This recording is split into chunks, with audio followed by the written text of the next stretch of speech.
Hi friends, అందరికీ నమస్కారం. Friends, welcome back to employees news today channel. ఉద్యోగులు, టీచర్లు, పెన్షనర్లకు సంబంధించిన ముఖ్యమైన లేటెస్ట్ అప్డేట్స్ అన్ని కూడా ప్రతిరోజు మన ఛానల్ ద్వారా మీకు తెలియజేయడం జరుగుతుంది. మరొక ఇంపార్టెంట్ అప్డేట్తో మీ ముందుకైతే రావడం జరిగింది. వీడియో పూర్తిగా చూడండి, అలాగే తప్పకుండా లైక్ చేసి ఛానల్ని సబ్స్క్రైబ్ చేసుకోండి. వీడియోని లైక్ చేయడం వల్ల మరింత మందికి సమాచారాన్ని రీచ్ చేసిన వాళ్ళు అవుతారు. ఇంకా లేట్ చేయకుండా వివరాల్లోకి అయితే వెళ్ళిపోదాము. పెన్షనర్లందరికీ సంబంధించి ఒక గుడ్ న్యూస్ అయితే వచ్చేసింది. ఇక్కడ నుంచి కొత్త విధానం కూడా ఏర్పాటు చేయబోతున్నారు. జనవరి 1, 2025 నుంచి కొత్త విధానం అయితే అమలు కాబోతోందని చెప్తున్నారు. అసలు ఏంటి, ఏ విధానం అనేది ఒకసారి తెలుసుకుందాము.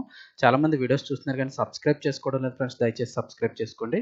సబ్స్క్రైబ్ చేసుకోవడం వల్ల మరింత మందికి సమాచారం అయితే చేరుతుంది మీ ద్వారా. అలాగే లైక్ చేయడం వల్ల కూడాను. ఇక వివరాల్లోకి వెళ్ళిపోదాం.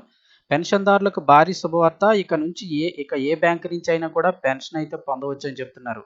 ఏంటి అని వివరాలు చూస్తే, పెన్షన్దారులకు కేంద్రం శుభవార్త చెప్పింది. భారతదేశంలోని ఏ బ్యాంకు లేదా బ్రాంచ్ నుండి అయినా కూడా పెన్షన్లు తీసుకోవడానికి వీలు కల్పించింది. దీని ద్వారా ఇప్పుడు 78 లక్షల మంది ఈపీఎస్ పెన్షనర్లకు ప్రయోజనం లభించనుంది. దీనికి సంబంధించి సెంట్రలైజ్డ్ పెన్షన్ పేమెంట్ సిస్టమ్ సిపిపిఎస్ను బుధవారం కేంద్ర ప్రభుత్వం ఆమోదించడం జరిగింది. పెన్షనర్లు తమ లొకేషన్లు మార్చినప్పుడు లేదా బ్యాంకులను మార్చినప్పుడు పెన్షన్ చెల్లింపు ఆర్డర్లను బదిలీ చేయాల్సిన అవసరాన్ని సిపిపిఎస్ తొలగిస్తుంది. పదవి విరమణ తర్వాత అంటే రిటైర్మెంట్ తర్వాత ఇతర చోట్లకు వెళ్ళిన వారికి కూడా ఇది ఎంతో భారీ ఉపశమనం అని చెప్తున్నారు. ఈ కొత్త విధానం జనవరి 1, 2025 నుంచి అయితే ఈ సదుపాయం అందుబాటులోకి వస్తుందంటున్నారు.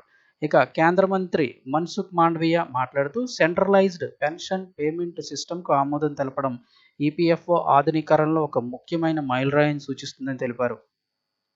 దేశంలో ఉన్న ఏ ప్రాంతం నుంచైనా, ఏ బ్యాంకుకి చెందినవారైనా, ఏ శాఖ నుంచైనా కూడా పెన్షన్ పొందే అవకాశం లభిస్తుంది. దీంతో పెన్షనర్లు దీర్ఘకాలంగా ఎదుర్కొంటున్న సవాళ్లన్నిటికీ పరిష్కారం లభించినట్లయిందని అన్నారు. ఈపీఎఫ్ఓను మరింత పటిష్టమైన, సాంకేతికతతో కూడిన సంస్థగా మార్చేందుకు కొనసాగుతున్న ప్రయత్నాల్లో ఇదొక కీలకమైన దశ అని, దాని సభ్యులు పెన్షనర్ల అవసరాలను మరింత మెరుగ్గా అందించడానికి కట్టుబడి ఉన్నామని ఆయనైతే తెలపడం జరిగింది. ఇక ఈపీఎఫ్ఓ పెన్షన్ సంబంధించి దేశంలో ఉన్న ఏ బ్యాంక్ నుంచి, ఏ బ్రాంచ్ నుంచి అయినా కూడా మీరైతే పెన్షన్ పొందవచ్చు.